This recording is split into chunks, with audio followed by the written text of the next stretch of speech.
Breaking news చూస్తున్న అధికారులపై మంత్రి అచ్చెన్నాయుడు రెడ్ బుక్ ప్రయోగించారు. అచ్చెన్నాయుడు వేధింపుల సెలవుపై వెళ్లిపోయారు. ఆగ్రోస్ జీఎం సిఎస్ కు లేఖ రాసి సెలవుపై వెళ్లిపోయారు. ఆగ్రోస్ జీఎం రాజమోహన్ అవినీతి వ్యవహారాల కోసమే జీఎంపై అచ్చెన్నాయుడు ఓఎస్టీ ఒత్తిడి తీసుకొచ్చినట్లు తెలుస్తుంది. వ్యవసాయ యంత్ర పరికరాల తయారీదారులతో మధ్యవర్తిత్వం చేయాలి అని జీఎంపై అచ్చెన్నాయుడు ఒత్తిడి తీసుకొచ్చినట్లు సమాచారం. చెప్పిన మాట విననందుకు నెల్లూరుకు బదిలీ చేశారు అచ్చెన్నాయుడు. సెలవుపై వెళ్లడం తప్ప వేరే మార్గం లేదు అని సీఎస్ కు ఆగ్రోస్ జీఎం లేఖ రాశారు. ఆగ్రోస్ జీఎం రాజమోహన్ ను వేధించేందుకే బదిలీ చేశారు అని తెలుస్తోంది. బ్రేకింగ్ న్యూస్ చూస్తున్న అధికారులపై మంత్రి అచ్చెన్నాయుడు రెడ్ బుక్ ప్రయోగించారు.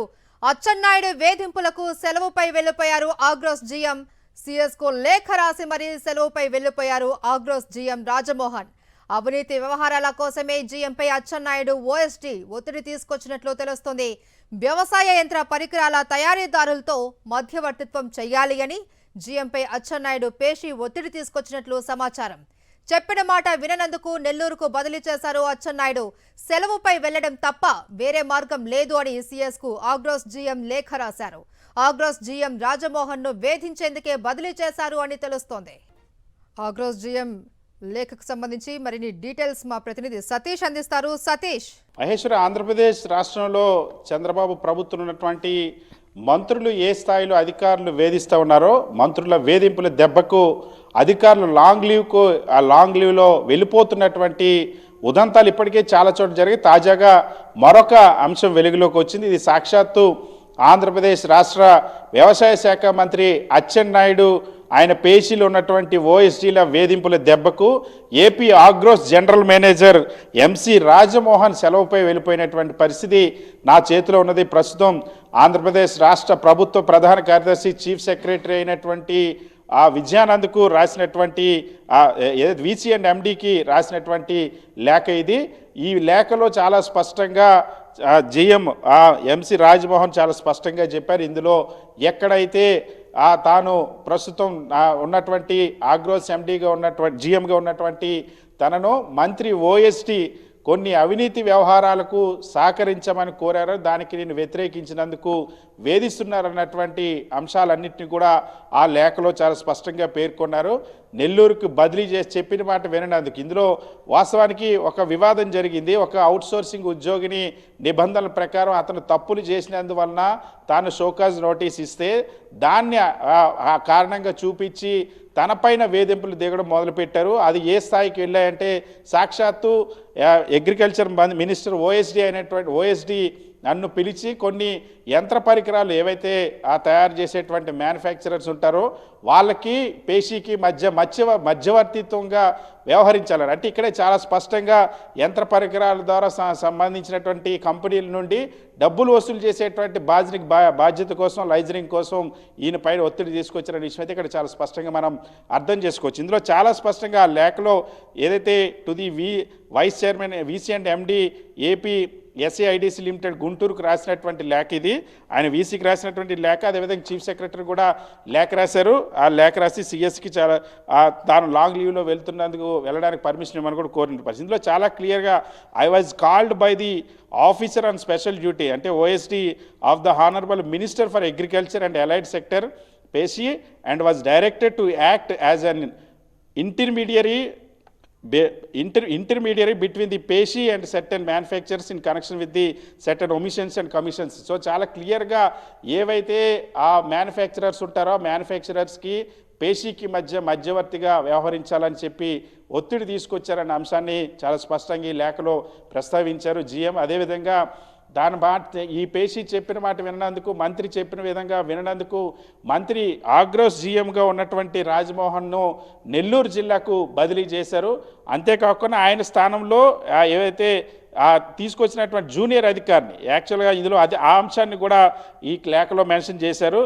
ఏవైతే ఎలిజిబిలిటీ లేనటువంటి వ్యక్తిని తీసుకొచ్చి జూనియర్ ఆఫీసర్ని తీసుకొచ్చి జనరల్ మేనేజర్ క్యాడర్లో తీసుకొచ్చి పెట్టారు.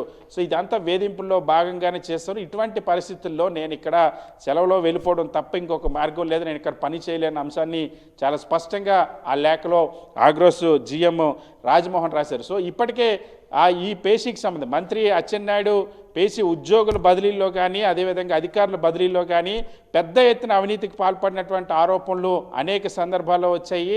ప్రతి ఒక్క బదిలీకి ఒక రేటు ఉన్నటువంటి పరిస్థితి, అదేవిధంగా ఆఫీసర్ల పోస్టింగ్లకు సంబంధించి ఆ శాఖకి సంబంధించి అనేక వివాదాలు ఇప్పటికే వచ్చినటువంటి పరిస్థితి. దీంతో ఇప్పుడు తాజాగా సాక్షాత్తు ఒక అధికారి లేఖ రాసి నేను ఇక్కడ పని చేయలేను అంటే చంద్రబాబు ప్రభుత్వంలో అధికారుల పరిస్థితి, ఉద్యోగుల పరిస్థితి, ముఖ్యంగా మంత్రులు చెప్పినట్టు చేయకపోయినా, ఎమ్మెల్యేలు చెప్పినట్టు చేయకపోయినా, ఏ విధంగా వాళ్ళ అవినీతి వ్యవహారాలకు సహకరించకపోయినా ఏ స్థాయిలో ఒత్తిడి తీసుకొస్తారో, ఎలాంటి ఒత్తిళ్లకు గురి చేస్తారన్న అంశం అయితే ఇక్కడ చాలా స్పష్టంగా అర్థమైన పరిస్థితి. ఇక్కడ స్వయంగా మంత్రికి సంబంధించిన ఓఎస్డీ అంటే మంత్రి ఓఎస్డీ అది చేస్తారు. అంతేకాదు ప్రస్తుతం ఉన్నటువంటి మంత్రి అచ్చెన్నాయుడు పేషీకి సంబంధించి మంత్రి అచ్చెన్నాయుడు వ్యవహార శైలిపైన కూడా ఇప్పటికీ అనేక ఆరోపణలు ఉన్నటువంటి నేపథ్యంలో ఇప్పుడు ఈ అంశం అన్నది తీవ్ర కలకలం రేపుతోంది. ఇప్పటికే ఆంధ్రప్రదేశ్ రాష్ట్ర ప్రభుత్వంలో ప్రస్తుతం అన్ని శాఖల్లో ఉన్నటువంటి అధికారులపైన ఏ స్థాయిలో ఒత్తిడి చేస్తూ ఉన్నారో, అడ్డమైన పనులు చేయడానికి ఒత్తిడి చేసి ఆ పనులు చేయకపోతే వాళ్ళని టార్గెట్ చేయడం అన్నది ఆ పరిపాటిగా మారుతున్నటువంటి పరిస్థితి మంత్రులందరికీ కూడా. సో ఇప్పుడు అచ్చెన్నాయుడికి సంబంధించినటువంటి స్వయంగా ఆయన ఓఎస్డీనే తనను పిలిచి ఈ విధంగా మధ్యవర్తిత్వం చేయమన్నారు అంటూ స్వయంగా ఆగ్రోస్ సంబంధించినటువంటి జీఎం రాసినటువంటి లేఖ తీవ్ర కలకలం రేపుతోంది. సో ఇప్పుడు దీనిపైన ఏం స్పందిస్తుందా లేదా ప్రభుత్వం ఈ స్థాయిలో ఒత్తిడి చేసి, అందులో చాలా స్పష్టంగా వాస్తవానికి మధ్యవర్తిత్వం చేయాల్సి పేషీకి ఏం సంబంధం ఉంటుంది, వాస్తవానికి పేషీకి మ్యానుఫ్యాక్చరర్కి ఎటువంటి సంబంధం ఉండదు. కేవలం ఆ పేషీ నుండి ఆ పేషీకి రావాల్సినటువంటి వసూళ్ల కోసం, ఆ లైజనింగ్ కోసమే ఒక ఆఫీసర్ని పెట్టుకోవాలనేటువంటి ప్రయత్నం చేయడం అనేది అందరినీ కూడా విస్తుపరుస్తున్నటువంటి పరిస్థితి. ఎందుకంటే లేఖలో చాలా స్పష్టంగా జిఎం రాజ్మోహన్ రాశారు. అందులో ఆ మ్యానుఫ్యాక్చరర్స్కి అదేవిధంగా పేషీకి మధ్యలో మధ్యవర్తిగా నన్ను ఉండమని ఒత్తిడి చేశారని అంశాన్ని చేశారు. అంతేకాకుండా తనకు ఆ నచ్చనందుకు మంత్రి అచ్చెన్నాయుడు నెల్లూరు కూడా ఇతను బదిలీ చేయించడం, ఈ జేఎం ప్లేస్లో వేరొక జూనియర్ ఆఫీసర్ని తెచ్చి పెట్టారంటే ఏ స్థాయిలో టార్గెట్ చేశారో ఆ అధికారిని అన్న విషయం చాలా స్పష్టం అవుతుంది. ఇప్పుడు స్వయంగా ఆయన ఈ రాష్ట్ర ప్రభుత్వంలోనూ ఈ మంత్రి సారథ్యంలో ఉన్నటువంటి ఈ శాఖలో నేను పని చేయలేను అంటూ ఏకంగా లాంగ్ లీవ్ పైన వెళ్ళిపోయినటువంటి పరిస్థితి. సో రెడ్ బుక్ ఏ విధంగా ఉద్యోగులపైన అధికారులపైన కూడా ప్రయోగిస్తున్నారో, రెడ్ బుక్ దాటికి ఏ విధంగా ఉద్యోగులు ఏ విధంగా బలవుతున్నారో, అధికారులు ఏ విధంగా బలవుతున్నటువంటి పరిస్థితితో ఉద్యోగాలు కూడా చేయలేనటువంటి పరిస్థితి నెలకొందంటే గత 14 నెలలుగా ఏ స్థాయిలో అరాచక పరిపాలన సాగుతుందో, పరిపాలనలో ఎటువంటి వికృతమైన పోకడలు అవలంబిస్తున్నారో ఇదొక ఉదాహరణ. ఈ ఉదాహరణతో ఇప్పటికైనా ఏ విధంగా అధికారులు వేధిస్తున్నారన్న అంశం పైన స్పష్టత వచ్చినటువంటి పరిస్థితి. సో మంత్రి అచ్చెన్నాయుడు పేషీకి చేస్తున్నటువంటి ఈ వేధింపులపైన చర్యలు తీసుకుంటారా లేదా అన్న అంశాన్ని చూడాలి. ప్రస్తుతం సిఎస్కి రాసినటువంటి ఈ లేఖ ఒక్క ఆగ్రోస్ సంబంధించినటువంటి ఉద్యోగులనే కాదు, ఆంధ్రప్రదేశ్ రాష్ట్రంలో ఉన్నటువంటి సచివాలయ ఉద్యోగులు, అన్ని ప్రభుత్వ శాఖల ఉద్యోగులు కూడా కలకలం రేపుతుంది. ఇలాంటి ఉదంతాలు అనేకం జరిగినాయి. కానీ ఇతను రాసినటువంటి లేఖ ఇప్పుడు బయటికి రావడం అన్నది సంచలనంగా మారింది. సతీష్, సిఎస్ కు రాసిన లేఖలో క్లియర్ గా చెప్పారు, ఒత్తిడి తట్టుకోలేకనే నేను లాంగ్ లీవ్ తీసుకోవాల్సి వస్తుంది అనేసి. మరి దీనిపైన సిఎస్ ఏమైనా స్పందించిందా?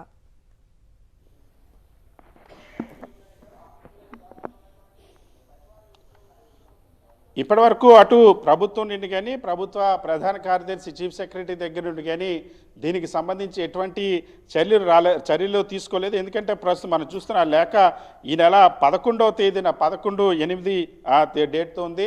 సో 11వ తేదీని లేఖను వీసీకి రాశారు, తర్వాత చీఫ్ సెక్రటరీకి రాశారు. తానైతే ఇక్కడ ఉద్యోగం నిర్వహించలేను, విధులు నిర్వర్తించలేని అంశాన్ని చాలా స్పష్టంగా ఆగ్రోస్ జీఎం అందులో స్పష్టంగా వివరించారు. అయితే దీనిపైన ఆయనకి లాంగ్ లీవ్లోకి వెళ్లేందుకు అనుమతిస్తారా లేదా, అసలు ముందు వేధించినటువంటి అధికారి ఓఎస్డీ పైన చర్యలు తీసుకుంటారా లేదా, మంత్రి అచ్చెన్నాయుడిని మాటిమాటికి ముఖ్యమంత్రి చంద్రబాబు ఎమ్మెల్యేల పైన మంత్రుల పైన అసంతృప్తి వ్యక్తం చేశారు, ఆగ్రహం వ్యక్తం చేశారంటూ ఒక లీకులు కేవలం ఎల్లో మీడియాలో లీకులు ఇస్తూ ఉంటారు. వాస్తవానికి మంత్రులు అవినీతిని, ఎమ్మెల్యేల అవినీతిని విపరీతంగా ప్రోత్సహిస్తున్నటువంటి పరిస్థితి ఉంది ప్రస్తుతం.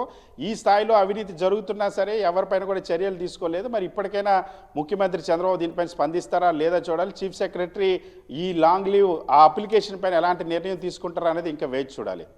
Right, thank you Satish.